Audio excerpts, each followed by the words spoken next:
বলেছিলাম জানো মা, আমি যদি ওই মুহূর্তে ছোট হতাম না, তাহলে আজ আমি ওর মৃত্যুপর হতাম। কিন্তু আমি তোর বড় দাদা, তাই ওকে আমি কাঁধে করে ওই ছাদ না করে পৌঁছে দিই।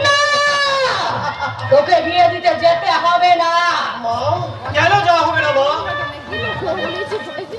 পাড়া প্রতিবেশী আত্মীয় স্বজন সবাই আমার বিয়েতে বরযাত্রী যাবে, অথচ আমার নিজের দাদা সে বিয়েতে সামিল হতে পারবে না। বাবা তুই কেন বুঝতে পারছিস না? সম্পর্কে তোর দাদা হলো না, ও তো নিজের দাদা নয়। তাহলে পোশাক আশাক চেহারা থেকে দেখতে পাচ্ছিস না? মনে হচ্ছে না পরে রাখা চাকর। আরে যে ভাই ভাই বলে আদিক্ষেতা করে, তাহলে সেখানে তোর মান সম্মান থাকবে? দাদা ভাইকে ভাই বলে, মায়ের কখনো অসম্মান হয় না। আমি জানি দাদা তোমার নিজের সন্তান নয় বলে উঠতে বসছে শুধু দাদাকে গালাগালি দাও। কেন মা কেন? এই দাদা তোমাদের একই বাবার সন্তান, তাহলে দাদা কেন মায়ের স্নেহ ও ভালোবাসা পাবে না? কে বলে আমি মায়ের স্নেহ মমতা পাইনি? কে বলে মা আমার উঠতে বসতে গালাগাল নেই? বলে পাবে ওটা গালাগাল নয়, ওটা হচ্ছে শাসন। কি হলে মাকে ছেলেকে শাসন করবে। আর তুই একটা কথা মনে রাখিস, স্বভাব করে যে শাসন করে তার ছাড়ি। শুনলে মানবী, শুনলে অনেক তপস্যা করলে তবেই এমন দেব সেতুকে গর্বে ধরা যায়। ভাগ্যবান মানবী এই গর্বে না ধরে এমন একটা দেব শিশুর মা হওয়ার সৌভাগ্য লাভ করতে পেরেছ। দেব শিশু নয়, দানব শিশু। জন্মের প্রমাণ করে দিয়েছে যে জন্মের পর মাকে খেয়ে বসে আছে। সে কখনো দেব শিশু হতে পারে না। মা তুমি চুপ করো, মা তুমি চুপ করো। আমি তোমাদের পরিষ্কার জানিয়ে দিচ্ছি, আমার নীলুর বিয়ে দিতে এই কুলক্ষণাটা অপয়াটা কিছুতেই আমি ওকে যেতে দেব না। কারণ ছায়া তো যে কোনো শুভ কাজে অমঙ্গল ঘটতে পারে। কি বললে মা? আমি একটা অপয়া, আমি একটা আলোপনে আমার ছায়া লাগলে যে কোনো শুভ কাজ অঘটন। তুই তো একটা রাক্ষস, নইলে কি আর জন্মের পরে তুই মাকে খেয়ে ফেলতে পারতিস? তুমি চুপ করো মা, তুমি চুপ করো। বারবার একই কথা বলে আমার এই ভাঙা হৃদয়টাকে আর তুমি ভেঙে খান খান করে দিও না মা। আর তুমি ভেঙে খান খান করে দিও না।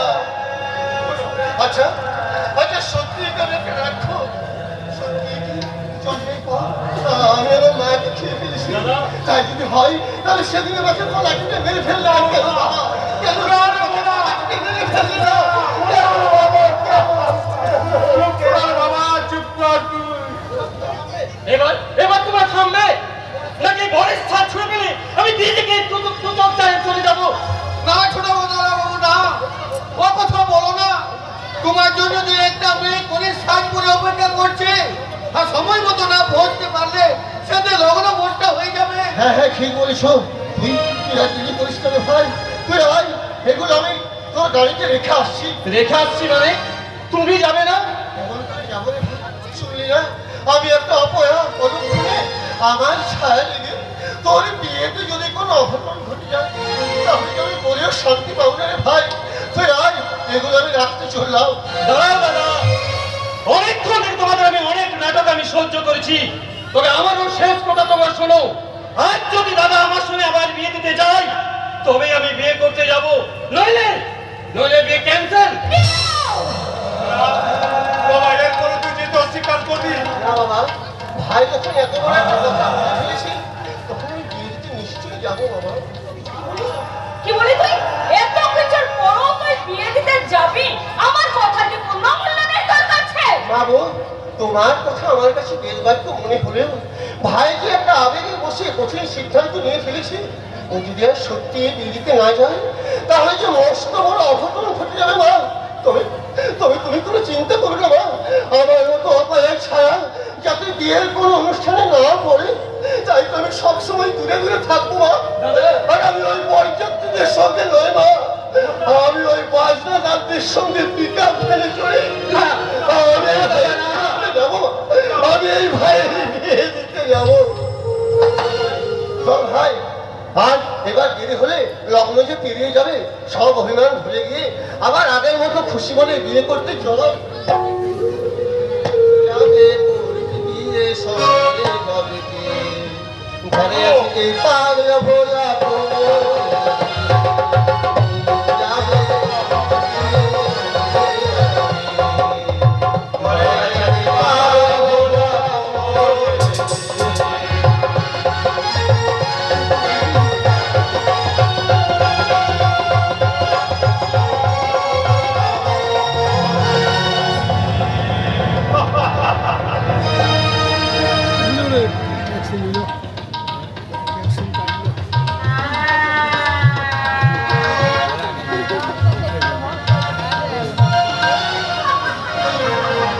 এই, থাম, থাম বলছি।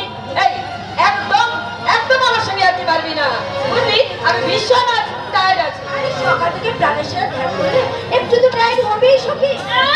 বলেই গেছে, আমার ধ্যান করতে বলে গেছে। জানিস তো, সারাদিন আমার এই শরীরটার উপর দিয়ে কত ধকল গেছে তুই জানিস। আর এই সারাদিন এই বিয়ের রীতি মানতে মানতে আমি যে বড় ক্লান্ত হয়ে পড়েছি। তাই এখন মনে হচ্ছে কি জানিস, মনে হচ্ছে আরে এত কষ্ট করে বিয়ে না করে সারা জীবন আইবুড়ি থাকাই ভালো ছিল। আরে, একটু কষ্ট না করলে কেষ্ট থেকে মেলবে কি করে সখী? একটু সবুর কর, দেখবি তোর কেষ্ট চাঁদ বদনটা দেখলেই এক নিমেষেই সব কষ্ট দূর হয়ে যাবে। তুই থামবি আবার? মানে থামবো কি রে? আর এখন তো আমি নাচবো গাইবো আর তোকেও নাচাবো। এই কি বলছিস? আরে কি পাগলের মতো যাতা বলছিস? নাচাবি মানে? আরে বিয়ের দিন কোনে কি কখনো নাচানাচি করে? আরে নাচে রে সখী নাচে। এখন যুগ অনেক বদলে গেছে। এখন কি হয় জানিস? এখন ওই কোনেরা না ওই লজ্জার রাঙা হয়ে পানির পাতা নিয়ে পরের মুখ দেখতে আসে না। আরে নির্ঘাত তারা ডিজের তালে তালে নাচতে নাচতে বরকে দর্শন করে। শোন, আমি কিন্তু দাদার দ্বারা নই। এবার লজ্জার মাথা আমি কিছু দেখাতে পারবো না। না বাবা না, আমি পালাই। ও গো লজ্জা রাঙা শৈল যাস তুই কোথায়? পাগল পাড়া হরি বুঝি তার লজ্জা রাঙা শৈল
এসব নাচ গান তোমরা বন্ধ করো।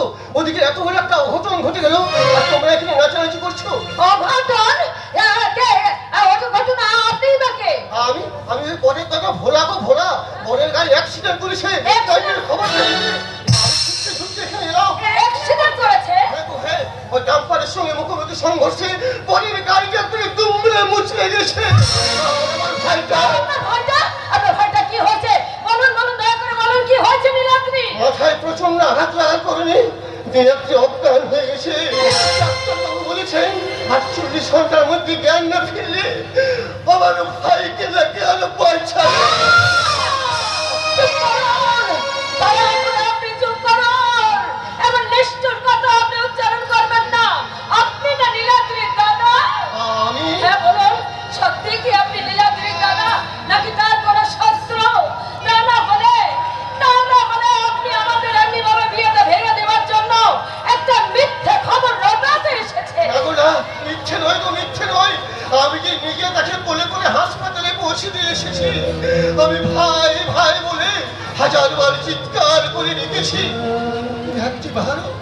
একটি মানুষ আমার ডাকে সাড়া দেয়নি গো। থামুন আপনি, থামুন প্লিজ, দয়া করে একটি বার বলুন, বলো না ও আমার নীলাদ্রি, আমার নীলাদ্রি কি হয়েছে বলুন। চুপ করে থাকবেন না, আমার নীলাদ্রি ভালো আছে তো বলুন, আমার নীলাদ্রি কেমন আছে আপনি দয়া করে বলুন, চুপ করে থাকবেন না, একটি বার বলুন। সেটা একটু শান্ত হ। কেমন করে আমি কেমন করে শান্ত হব তুই বলতে পারিস না? ওরে আমাদের এত দিনের ভালোবাসা নিবাসের মধ্যে ভেঙে চুরমার হয়ে যাবে। না না না, আমি না কিছু হতে দেবো না, কিছুতেই হতে দেবো না। আমি এক্ষুনি আমার নীলাদ্রির কাছে যাব, আমি আমার ভালোবাসা ছয় আমার নীলাদ্রির জ্ঞানে আমি ফিরিয়ে নিয়ে আসবো। নীলাদ্রি, আমি আসছি। কোথায় যাচ্ছিস? যে মানুষটা জীবন মৃত্যু সন্ধিক্ষণে দাঁড়িয়ে মৃত্যুর সঙ্গে পাঞ্জা লড়ছে, সে তোর ভালোবাসার মূল্য দেবে কেমন করে রে বল? ও, সেই জন্যেই বুঝি নহবতের সুরটা বন্ধ হয়ে গেল, সেই জন্যেই বুঝি হাসি খুশিতে ভরা এত বড় বিয়ে বাড়িটাকে গ্রাস করেছে একটা শ্মশানের নিস্তব্ধতা। দাদা, তাহলে কি বোধনের আগেই আবার বিসর্জন হয়ে গেল রে দাদা? এই বোন, কাঁদিস না রে বোন, কাঁদিস না। আমি তোর এইভাবে অকালে বিসর্জন হতে দেব না রে বোন। তুই একটু সবর কর, একটু পরে আবার নতুন সুরে সারাই বেজে উঠবে, হাসি খুশিতে সারা বাড়ি আবার আলো জ্বলে উঠবে। আজ এই লগ্নে আমি তোর বিয়ে দেবো রে বোন। আমার ভাইটা যে মৃত্যুর সঙ্গে পাঞ্জা লড়ছে, তার যে এখনো জ্ঞানে ফিরেনি। আচ্ছা আচ্ছা, এক কাজ করলে হয় না? এসব বিয়ে টিয়ের কথা ভুলে গিয়ে চলুন না আমরা সবাই মিলে হাসপাতালে ছুটে যাই, তারপর আবার ভাই সুস্থ হলে তারপর নয় আবার নতুন করে বিয়ের আয়োজন। আপনার কি মাথা খারাপ হয়ে গেছে? আপনি তো বললেন যে 48 ঘন্টার মধ্যে নীলাদ্রি জ্ঞান না ফিরলে নীলাদ্রি হয়তো আর বাঁচবে না। আর সত্যি সত্যি যদি নীলাদ্রি জ্ঞান না ফিরে, দাদা, তাহলে আজকের লগ্নে বিয়ে না হলে আমার বোনটা যে লগ্ন ভ্রষ্টা হবে না, আর লগ্ন ভ্রষ্টা হয়ে গেলে আমার বোনের যে সারা জীবন বিয়ে হবে না। দাদা, তার মানে কি বলতে চাইছিস তুই? আজ এই লগ্নেই আমরা তোর অন্য পাত্রের সঙ্গে বিয়ে দেবো রে বোন। দাদা, তুই কি পাগল হয়ে গেছিস দাদা? যাকে আমি মন প্রাণ দিয়ে এতদিন ভালোবেসে এসেছি, সেই মানুষটার এত বড় বিপরীত দিনে আমি স্বার্থপরের মতো তার জীবন থেকে সরে দাঁড়াবো? না না না না, এ হয় না, এ কিছুতেই হতে পারে না। কেন হতে পারে না? আজ যদি নীলাদ্রি বাবু সত্যি সত্যি কিছু হয়ে যায়, তাহলে তুই কোথায় গিয়ে দাঁড়াবি? যাবির কি কখনো জীবনকে মাপা যায় না রে শিল্পা? তাই আমি বলছি এই পরিস্থিতির মধ্যে এই মুহূর্তে তুই অন্য কাউকে বিয়ে করতে রাজি হয়ে যা। কেমন করে আমি রাজি হব রে? নয় না, কারণ আমার নীলাদ্রিকে যে আমি আমার জীবনের যে বড় ভালোবাসি রে, আমার নীলাদ্রিকে নিয়ে যে আমি অনেক দিন ধরে স্বপ্ন দেখেছি, সেই স্বপ্ন এমনি ভাবে তোরা ভেঙে দিতে বলিস না রে। এই বলে যার বাঁচারই কোনো আশা নেই, তার স্বপ্নগুলো বাঁচিয়ে রেখে কোনো লাভ নেই রে বোন। তাই বলছে তুই এবার ওই নীলাদ্রিকে ভুলে যা। তুই কি বলছিস? শুধু আমি নই রে বোন, আমি নই, যারা তোর শুভাকাঙ্ক্ষী তারা প্রত্যেকে এই কথা বলবে। তাই বলছি তুই এবার তোর এই মনটাকে শক্ত কর। কাকা অলরেডি পাত্র দেখা শুরু করে দিয়েছে, হয়তো কিছুক্ষণের মধ্যেই কারো না কারো সন্ধান পাওয়া যাবে। চুপ কর দাদা, চুপ কর। আমি হাত জোড় করে তোদের কাছে অনুরোধ করে বলছি দাদা, এভাবে আমার জীবনটাকে নিয়ে তোরা প্রহসনে পরিণত করিস না। শোন দাদা, আমি আমার সিদ্ধান্তের কথা, আমি আমার শেষ সিদ্ধান্তের কথা তোদেরকে আমি জানিয়ে দিচ্ছি। দাদা, আমি আমার ওই নীলাদ্রির জন্য আমি 48 ঘন্টাই আমি অপেক্ষা করব। যদি 48 ঘন্টার মধ্যে আমার নীলাদ্রির জ্ঞান ফেরে তো ভালো, আর যদি নাই ফেরে তাহলে আমি সারা জীবন লগ্ন ভ্রষ্টের কলঙ্ক মাথায় নিয়ে আমি বেঁচে থাকবো। তবে অন্য কাউকে আমি বিয়ে করতে পারবো না রে দাদা, আমি অন্য কাউকে বিয়ে করতে পারবো না। এই বলে কি ভেবেছিস তুই? বলি কি ভেবেছিস তুই? আমারই চোখের সামনে তুই নিজেকে তিল তিল করে শেষ করে যাবি, আর আমি তোর দাদা হয়ে সেটা নীরবে সহ্য করে যাব না। তোর অনেক সিদ্ধান্ত আমি মেনে নিয়েছি, এবার আমার কোথায় শেষ কথা? তুই হয়তো আমাদের পছন্দ করা পাত্রকে বিয়ে করতে রাজি হবে, আর তা না হলে তুই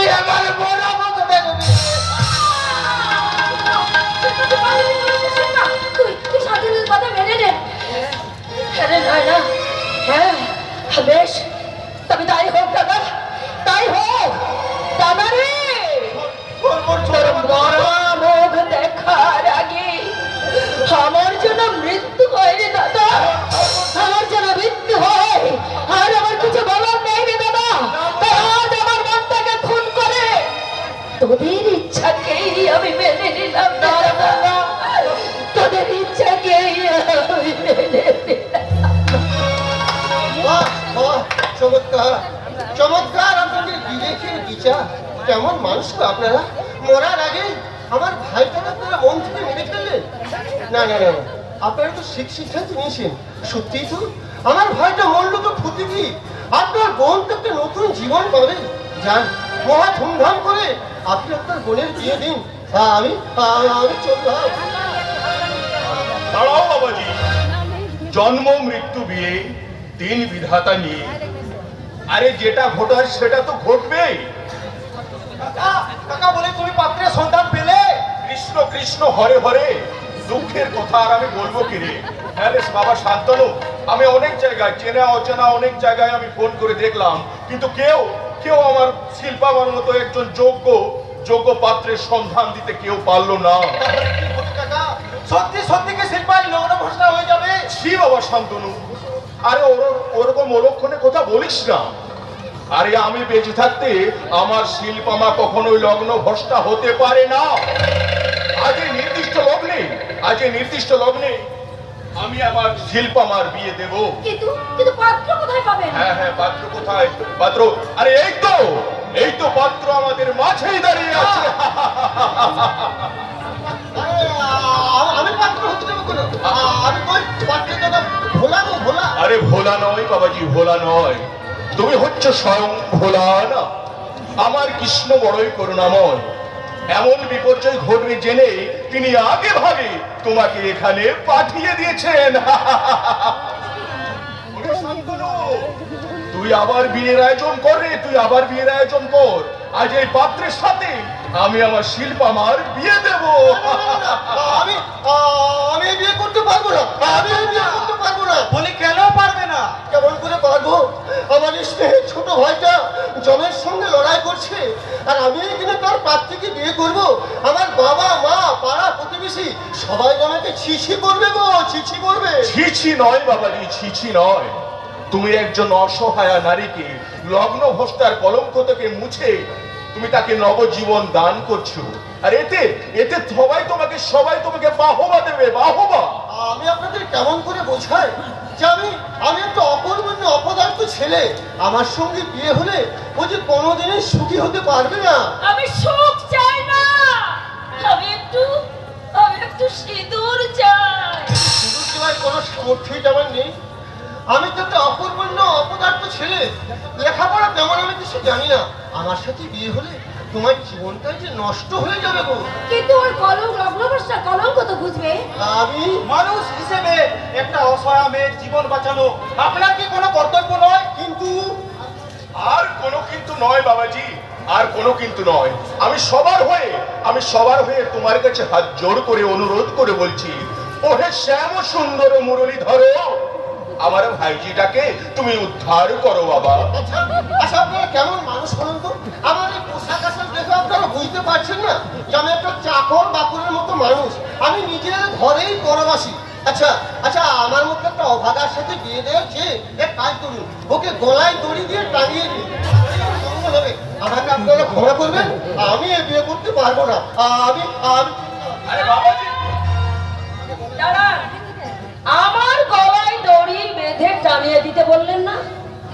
আর যদি আমার বিয়ে না হয় তাহলে হয়তো নিজেকেই আমার গলায় দড়ি দিতে হবে, কিন্তু আর এর জন্য দায়ী হবেন শুধু আপনি। হ্যাঁ আপনি।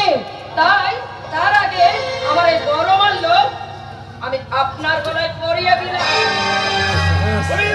যদি পুরুষ হয়ে থাকেন তাহলে ওই মালাটা আবার আপনি আমার গলায় ফিরিয়ে দিন, আর যদি কাপুরুষ হয়ে থাকেন তাহলে ওই মালাটা গলা থেকে খুলে কুচি কুচি করে ছিঁড়ে মাটিতে ছুঁড়ে ফেলে দিয়ে এখান থেকে আপনি চলে যান। যে সম্পর্কের বন্ধনে আজ তুমি আমাকে বেঁধে ফেললে, সেই সম্পর্ক থেকে মুক্ত হওয়ার আজ আমার কোনো উপায় নেই।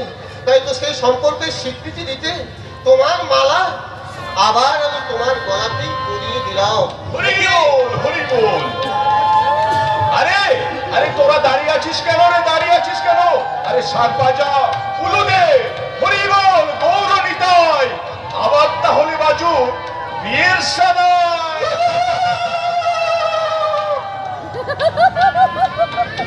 যদিদং হৃদয়ং মম তদিদং হৃদয়ং তব, যদিদং হৃদয়ং মম তবস্তু হৃদয়ং তব।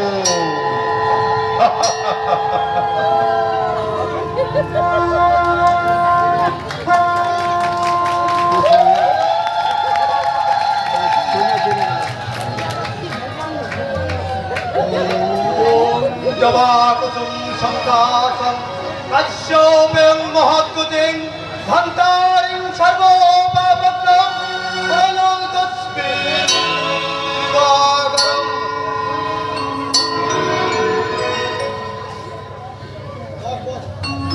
বস বস, এই যে বস, আমি ফিরে এসেছি। পল্টন, তুমি ফিরে এসেছো? হ্যাঁ বস। কিন্তু আমার মাল 5 কোটি টাকার ব্রাউন সুগার। আচ্ছা, 5 কোটি টাকার brown sugar. Hold on my dear, আমি জানতাম এই কাজটা একমাত্র তুমি করতে পারবে। আচ্ছা সেলিম, আব্দুল, আমি আর উপর ভরসা না করে এই কাজের দায়িত্বটা আমি তোমার উপর দিয়েছিলাম। ইউ আর গ্রেট পল্টন, আমি তোমার মাইনেটা আরো দ্বিগুণ বাড়িয়ে দিলাম। Thank you boss. পল্টন, মালটা তুমি ডেরায় না নিয়ে গিয়ে এখানে নিয়ে এলে কেন? আমি যে পুলিশের নজরে পড়ে গিয়েছিলাম বস। পুলিশ পুলিশ মালটা ফেরিঘাট থেকে নিয়ে বেরিয়ে বড় রাস্তায় উঠে আন্দাজ করি ও সব পুলিশ আমার পিছু নিয়েছে। সে কি? তারপর এ গলি সে গলি অনেক গলি ঘুরে অন্য রকমে বেরিয়ে আসি। পরে ভাবলাম এ বস্তায় ডেরে গেলে পুলিশ যদি আমার পিছু নিয়ে ডেরা গিয়ে হাজির হয় তাহলে তো ডেরার পুরো খবর ফাঁস হয়ে যাবে। সাপোজ সাপোজ এসে পল্টন, আপনি গঙ্গার ধারে সূর্য স্নান করেন, তাই আর দেরি না করে আমি এখানেই চলে এলাম। সাপোজ পল্টন, সত্যি তোমার বুদ্ধির তারিফ করতে হয়। আর এর জন্য তোমাকে আমি কিছু এক্সট্রা বকশিস দিতে চাই। সত্যি বলছেন বস, কিন্তু কি বকশিস দেবেন বস? তোমার মৃত্যু।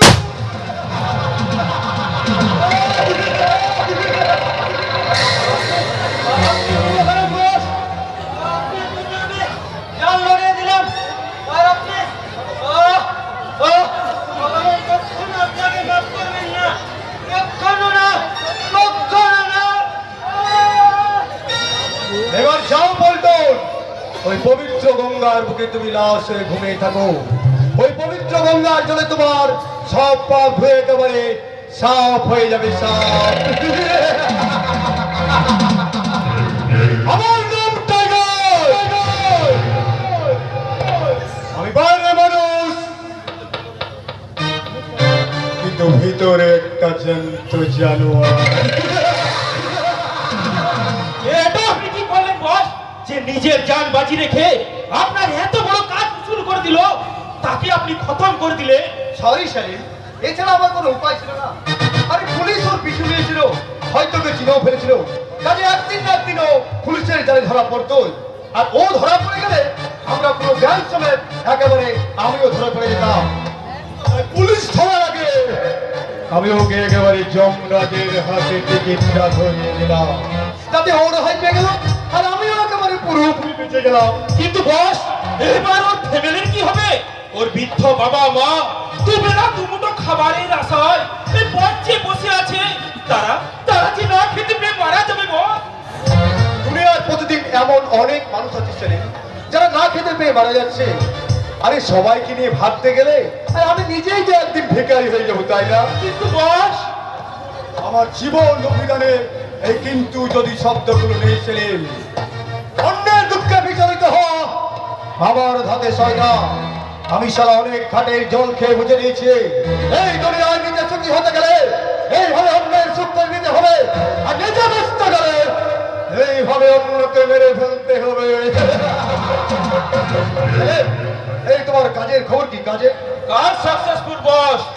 পাল্টা মেয়েটাকে আজ ভালোবাসার টোপ ফেলে আজ ভোর রাতে ওকে বাড়ি থেকে টেনে বের করে আনতে পেরেছে। ওই কোথায় মেয়েটা? ওই ফোনটা দেখে ফেলেনি তো? আমি একটু আগে একটা খুনের আওয়াজ শুনলাম, গুলির আওয়াজ শুনতে পেয়েছি, আমাদের ভীষণ ভয় করছে। আমি তো তোমার কাছেই আছি। কিন্তু আমাকে বিয়ে করবে বলে তুমি কোথায় নিয়ে এলে আমাকে? এই তো এখানেই তো আমাদের বিয়ে হবে ডার্লিং, এই পবিত্র গঙ্গা নদীর তীরে।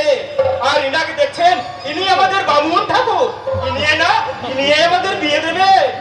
বাবা ঠাকুর কিন্তু এনার কইতে নিয়ে গেল। ঠিক মামুনি ঠিক, চেনা মামুনের পৈতের দরকার হয় না। আসলে আমি জাত বামুন নই কিনা, আমি হলাম একেবারে পঞ্চায়েত বামুন।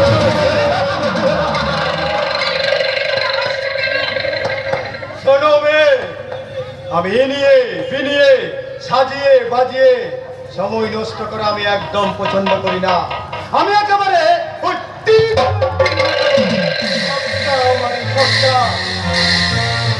তাই বলছি, শোনো, তোমাকে এখানে বিয়ে করার জন্য তুলে আনা হয়নি, তোমাকে আনা হয়েছে আমার বিশেষ কিছু কাজ করানোর জন্য। কাজ। আর আমার নাম তো সবুজ নয়, আমার নাম সেলিম। সেলিম, তার মানে তুমি মুসলমান ছেলে, মুসলমান ছেলে হয়েছে। মুসলমান বলে কি হয়েছে? মুসলমান বলে কি আমরা মানুষ নই? আর তোমাদের রক্তটার মতো কি আমাদের রক্তটা লাল নয়? তাই জন্যই বুঝি আমাকে বিয়ের প্রতিশ্রুতি দিয়ে এখানে নিয়ে এসেছো। হ্যাঁ, এখানে নিয়ে এসেছো তুমি একটা ঠক, তুমি একটা প্রতারক। আর সব জানার পর আমি এখানে এক মুহূর্ত থাকবো না, এক্ষুনি এখান থেকে আমি চলে যাবো। যে ফাঁদে তুমি লটকে পড়েছো, সেখান থেকে বেরোনোর তোমার কোনো উপায় নেই। ছটপট করলে ওই মেরে একেবারে ওই গঙ্গার জলে তোমাকে ভাসিয়ে দেবো। আমি থাকবো না, এখান থেকে আমি চলে যাবো, আমি বাড়ি যাবো। এই, বাড়ি গিয়ে কি করবে সাথী? সাথী, আপনি আমার নাম জানলেন কি করে? শুধু নাম নয়, আমি তোমার গোষ্ঠী ঠিকুজি পর্যন্ত সব জানি। তুমি ছোটবেলায় বাবা মাকে হারিয়ে বর্তমানে তুমি বাবার কাছে মানুষ হয়েছ। বর্তমানে তোমার ভাবিমা তোমার উপর অকথ্য নির্যাতন করে তোমার মামায়ের 70 বছরের বৃদ্ধের সঙ্গে তোমার বিয়ে দিতে চাই। সেই জন্যই তো সবুজকে ভালোবেসে ওকে বিয়ে করতে আমি এখানে পালিয়ে এসেছি। কিন্তু এখানে এসে আমি দেখলাম ওর নাম সবুজ নয়, ওর নাম সেলিম। বিয়ে করে কতটুকু সুখী হবে সাথী? এতদিন তো মামা মামি নির্যাতন সহ্য করেছো, বিয়ের পর হয়তো দেখবে ওই শাশুড় শ্বশুরি ননদ সবাই তোমাকে ধরে পেটাচ্ছে। তবু নারীর মনে একটা স্বপ্ন থাকে, সে কারো স্ত্রী, সে কারো মা। বোকা মেয়ে কোথাকার! মা হওয়ার জন্য আজকাল বিয়ে করার কি দরকার? হ্যাঁ, আরে আজকাল তো কত মেয়ে সিঙ্গেল মাদার, মানে বিয়ে না করেও মা হয়ে স্বাধীনভাবে লাইফটাকে এনজয় করছে। তুমি চাইলে আমি তোমার মা হওয়ার ব্যবস্থাটা একেবারে করে দিব। না, কিছুতেই না, ওরকম স্কুল শৃঙ্খল জীবন আমি কিছুতেই চাই না। তাই এক্ষুনি এই মুহূর্তে আমি পুলিশের কাছে গিয়ে আমার সমস্ত কিছু নাশ করে দেব। আর একবার যদি পুলিশের নামটা তুই উচ্চারণ করেছিস, তোকে কেটে কুচি কুচি করো ওই গঙ্গার জলে আমি ফাঁসিয়ে দেব। আমার নাম টাইগার।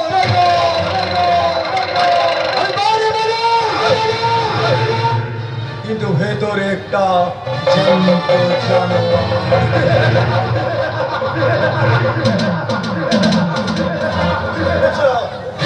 আমি তোমাকে আমার পার্সোনাল অ্যাসিস্ট্যান্ট বানাবো।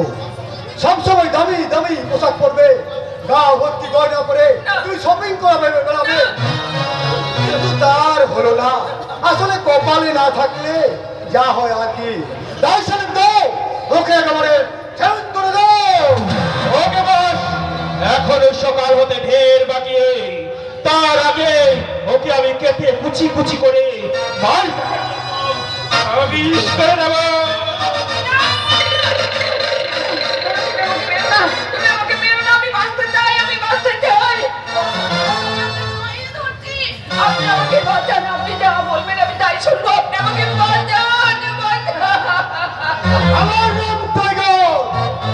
আমি বাইরে মানুষ কিন্তু ভেতরে একটা জ্যান্ত জানোয়ার।